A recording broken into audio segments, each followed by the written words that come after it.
President Donald Trump's re-election campaign is underway in downtown Dallas today. We'll have a live report. Plus, Democratic presidential candidate Beto O'Rourke is also holding a rally in North Texas. Find out what O'Rourke had to say about President Trump. And Juul, the popular e-cig company, will stop the sale of certain flavors. Find out which ones were banned from online stores after the break. From the Mayborn School of Journalism at the University of North Texas, this is NT Daily News.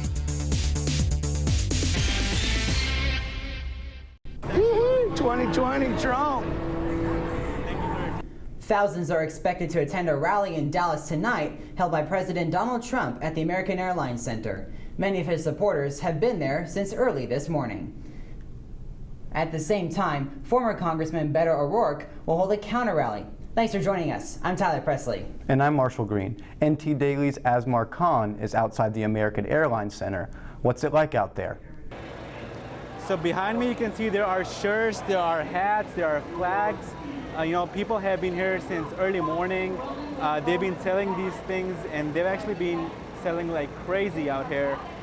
Some of his most loyal supporters started gathering outside the venue on Tuesday evening.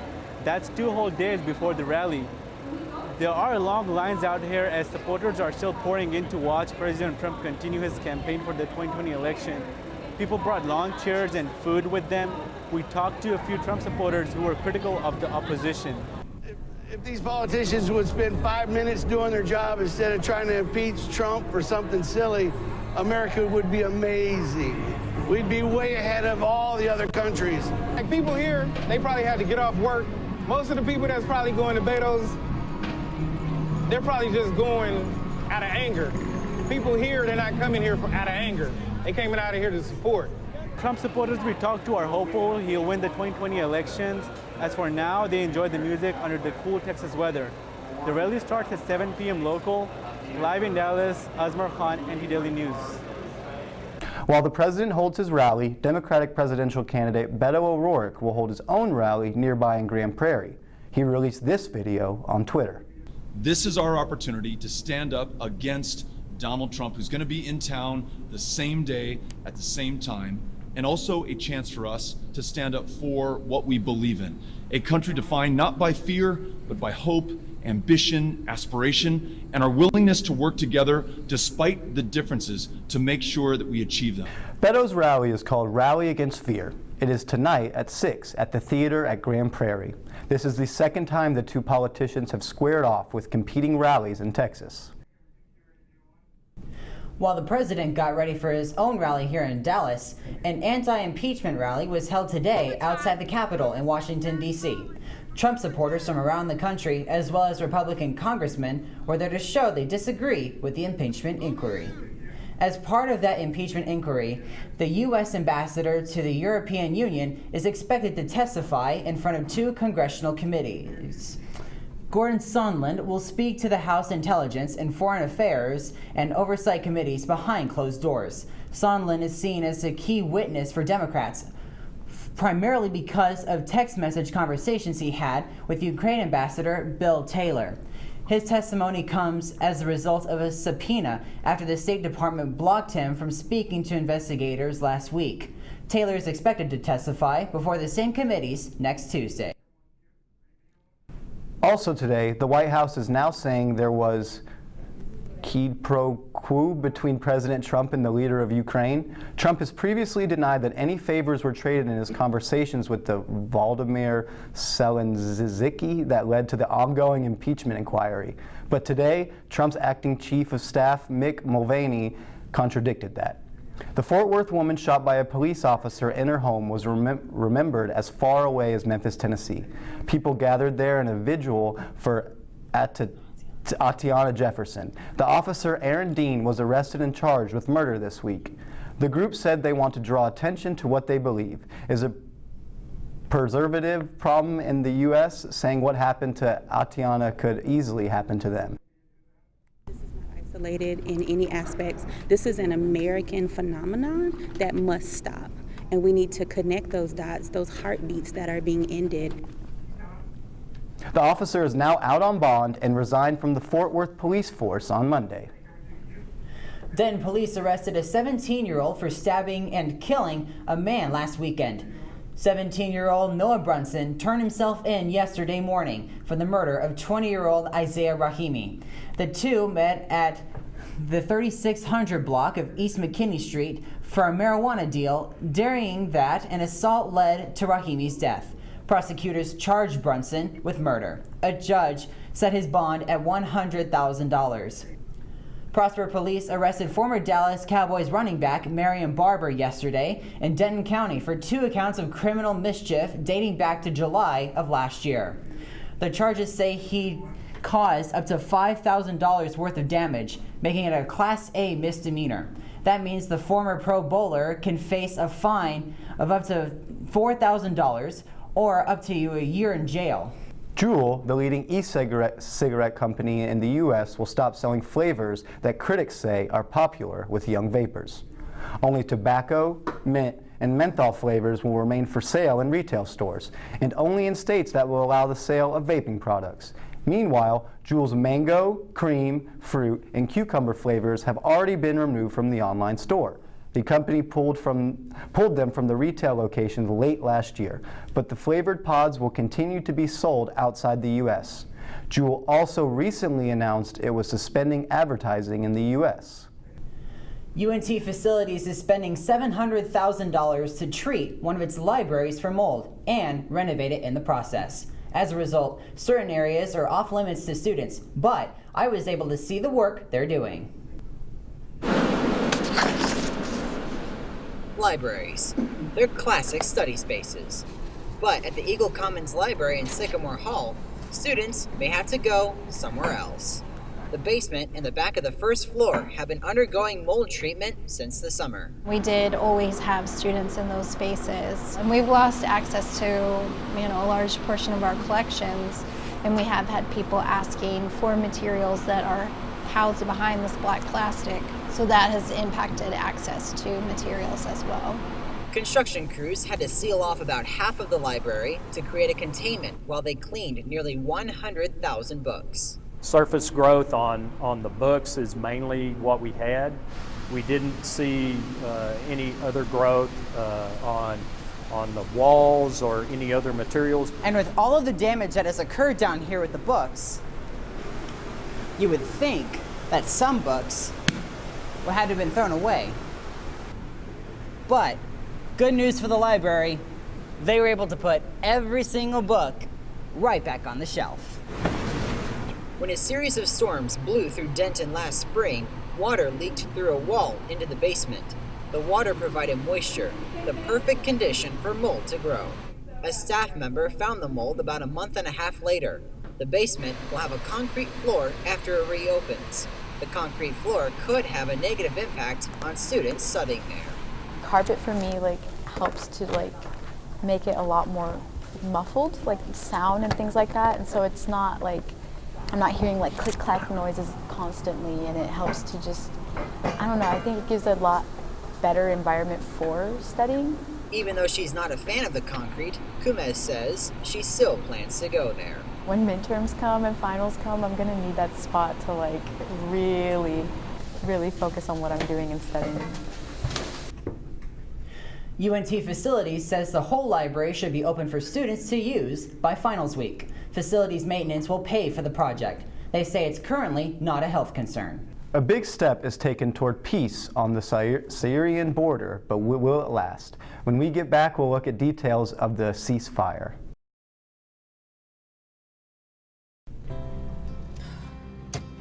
There's no parking.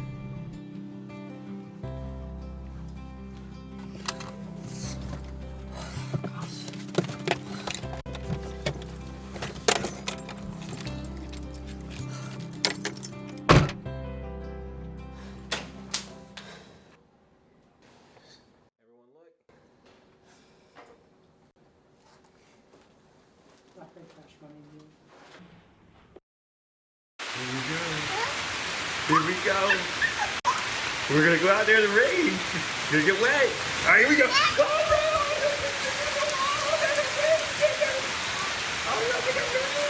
Okay, quick.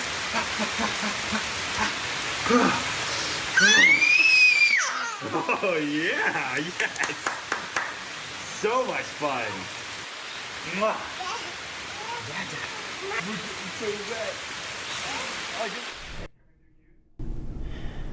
Today, Vice President Mike Pence announced he and Turkey's president have agreed to temporarily stop the military operation within Turkey. Pence says President Trump will withdraw the sanctions placed on Turkey in the last week once a permanent ceasefire is in place. Meanwhile, Turkey's foreign minister said they may pause their aggression for 120 hours only. Earlier this week, President Trump took decisive action to call on Turkish forces to stand down, to end the violence, to agree to negotiations. And today, I'm proud to report, thanks to the strong leadership of President Donald Trump and the strong relationship between President Erdogan and Turkey and the United States of America, that today the United States and Turkey have agreed to a ceasefire in Syria. Though Mike Pence states the violence has ended between the two countries, Turkey's foreign minister said clearly it was not a ceasefire and that they will stop their operation only if their conditions are met. President Donald Trump slammed one of his key allies on Capitol Hill over his decision to pull all U.S. troops out of northern Syria. Senator Lindsey Graham and Trump have been in a battle of words for the last week. Dana Bash takes a look at the complicated relationship between the two Republicans. Lindsey Graham is frantic. He's making the biggest mistake of his presidency. Donald Trump is annoyed. I think Lindsey should focus right now on judiciary. Lindsey Graham is warning about terror attacks. He will have American blood on his hands if he abandons Kurds, because ISIS will come back. Donald Trump doesn't want to hear it. The Democrats, the do-nothing Democrats, as I call them. Listening to that, it's hard to believe Graham is one of Trump's most loyal allies. It's like a time warp back to their campaign rivalry. I don't think he has the temperament of judgment to be commander-in-chief. Then, 2016 Graham warned voters about exactly what 2019 Graham is apoplectic about now, that Trump's promise to withdraw troops from the Middle East will make America less safe. For God's sakes, pick somebody who is worthy of the sacrifice of those who are fighting this war and who actually knows how to win, and I don't believe that's Mr. Trump. For Graham and Trump, it's complicated, very complicated. On abandoning the Kurds, U.S. allies against ISIS, Graham says he's holding Trump to the Obama standard. By assuming the Kurds are better off today than they were yesterday, that is just unbelievable. I can imagine if Obama said that, what Republicans would be saying now. So I'm going to say it with Trump. That is just unfair, dangerous. Good afternoon. But what if Obama called a foreign leader and asked for dirt on his political rival, like Trump did with Ukraine's president on Biden? It's hard to imagine Graham would say, no big deal, like he is now. This phone call is a nothing burger. In fact, Graham is still staunchly defending Trump. Thank you very much. Been a good hearing. Even using his powerful role as Senate Judiciary Chairman to backstop the president against the House Democrats' impeachment inquiry.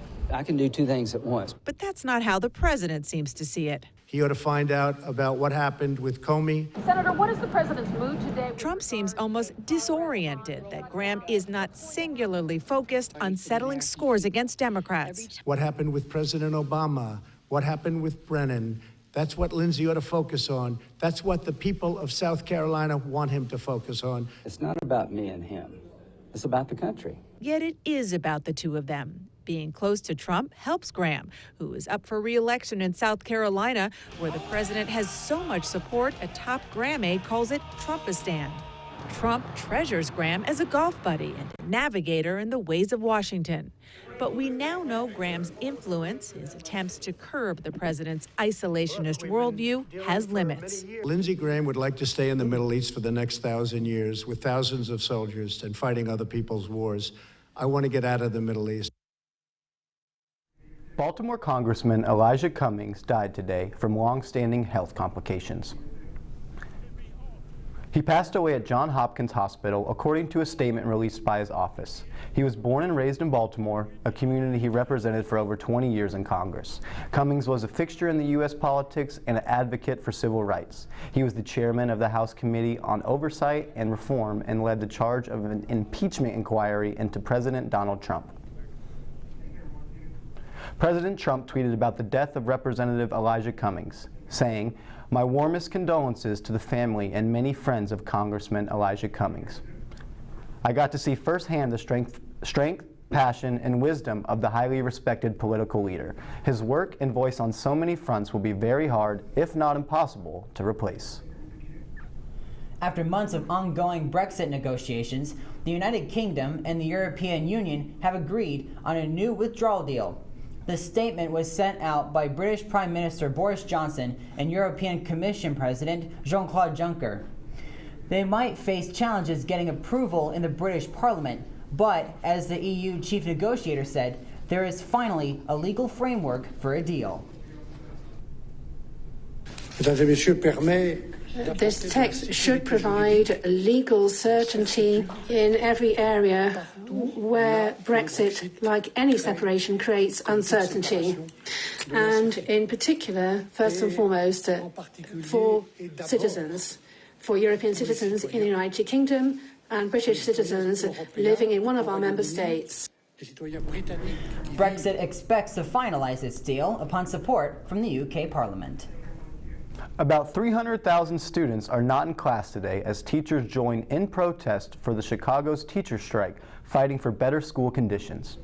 The teacher union rejected the school system proposal for a new contract Wednesday night, and they went on strike this morning. The sticking points are most related to classroom conditions, including class size and number of support staff like librarians and nurses. Chicago's mayor says school will remain canceled throughout the duration of the strike. After the break, join us for Domestic Violence Awareness Month as we see how Denton's Friends of the Family has helped hundreds of victims since 1980.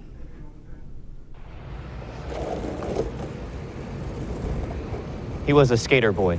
She said, "See you later, boy," when she hit me with her car and killed me. As a licensed driver, it's your responsibility to share the road with people who may be on the sidewalk, on the bike lanes, on the road itself, whether they're walking, skating, biking, hydroplaning, hydroflasking, hyperboarding, whatever. It's important to give people 3 to 6 feet of clearance room on either side, so we're all a little bit safer. It's your responsibility to share the road.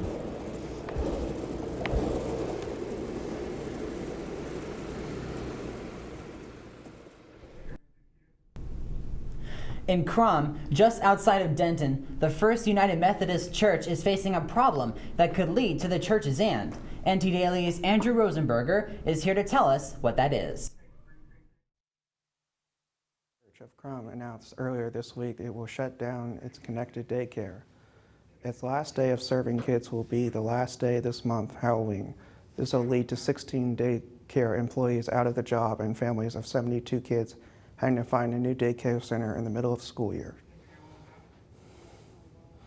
Every person that has stepped foot in this place, the staff there, they feel like they're all, family, and they're so attached to their classes, to their students, to their parents. I mean, it's really close-knit. Crum is a close-knit community, but this is a very close-knit daycare. The decision to close down the daycare was largely for financial reasons. The daycare's assistant director told me the church membership has declined because of the decision. The daycare owes government money and has been paying the IRS $2,000 a month, but once the daycare is gone, their church is solely responsible for payments. This could lead to the church being shut down. Andrew Rosenberg, NT Daily News. October is Domestic Violence Awareness Month. I spoke to a local organization about the importance of awareness. Since 1980, Denton County Friends of the Family has provided free services for victims of domestic violence, rape, and sexual abuse. Program coordinator Cassandra Berry understands the importance of awareness. As an undergraduate, witnessed a best friend being beaten by her boyfriend, and it was in 1980, the same year that Denton County Friends of the Family were open their doors and had no clue that it had a name to it. All month, the group will host awareness events, including an annual reading of the names of women who lost their lives at the hands of their abusers. This powerful event is scheduled for Thursday, October 25th on Facebook Live. Reading out the 174 names can be very moving, very eye-opening, and it really brings a face, in a way, to the knowledge that domestic violence does exist. And unfortunately, 174 is the highest number in the last decade in the state of Texas. This issue is something that we deal with locally. And this particular silent witness represents a person within our county. She was in Carrollton specifically, and so her name will be called out. If anything, one thing is clear. Wanting to let our clients know that they're not alone, that they can survive, and that we're here to help them through the process. Friends of the Family is looking forward to their future. With next year being its 40th year anniversary of providing services, don't expect the group to slow down. If you or a loved one finds themselves in a situation where you are affected by domestic violence, call 940-382-7273 for the 24-hour crisis hotline. Coming up after the break, see how Denton County is bringing different nonprofit organizations together.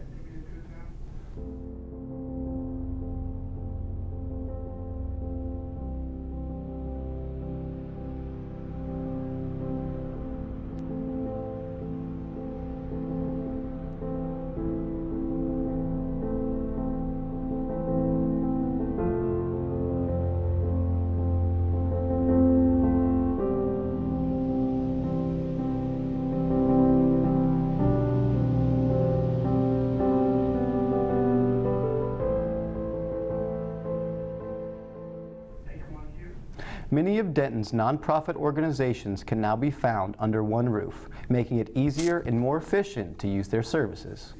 Serve Denton is a new city initiative that partners with local nonprofits. By providing affordable office space, the nonprofits can put more money toward their missions. One of these nonprofits is the Children's Advocacy Center for Denton County. The Children's Advocacy Center for Denton County has been a local nonprofit for 21 years. We coordinate the investigation and prosecution of severe child abuse cases. We are so grateful to be a part of the Serve Denton family here. Our families can get connected much easier than ever before. Organizations like the Denton Community Food Center and Health Services of North Texas are now literally next door. Joining nonprofits together turns Denton's charitable organizations into one shared community. Do you remember what you were doing at 16 years old? NT Daily's Brianna Castanon met a teenager who took a trip to Africa and returned with a mission. When 16-year-old Safia Adatia went to Nairobi, Kenya, she learned about an impoverished high school and something was ignited within her to make an impact. The entire plane ride back, she could not help but think about the people who did not have the opportunity to receive an education. She wanted to do as much as she could for as long as she could, and that is how Miles for Smiles Africa started as a nonprofit. Fundraising has led up to a 5K event to raise money and awareness for this cause. Families of children that go to this school make less than $2 per day, which causes them to drop out and provide for their families rather than go to school. And lately, dropout rates have increased by 40% within the past 3 years. With little to no income, obtaining basic needs such as food, clean water, and shelter has become extremely challenging. This nonprofit was culminated from a trip just to see where Sophia's father, grandparents, and great-grandparents were all born. I had no idea that it would come to this point. My actual goal was that so long as she has an understanding or an introduction or an exposure to another part of the world, to not take things for granted that we're afforded here in this country, in the Western world. Money raised will go directly to New Dawn Education Center to provide tuition for as many students as possible. The center is not funded by the government, as it is in the slums of Nairobi. I didn't realize that there was that much poverty. Tuition covers 2 meals each day and includes uniforms for the entire year at $680. Amanda Bennett is the Global Partnerships and Engagement Director at the University of North Texas. She believes education is one of the most optimal areas in society where one can give back. There's also a lot of variation in terms of the types of education services that can be provided. But I think one commonality across countries is that countries do understand the importance of education and investing in the future. Amanda shares how the world has a lot of different educational systems with different levels of wealth and developments across countries. I really didn't know what to expect, to be honest. I was really new to the idea of a third world country, and because I've never been before, and I mean, I've heard the stories, and but I've never witnessed it.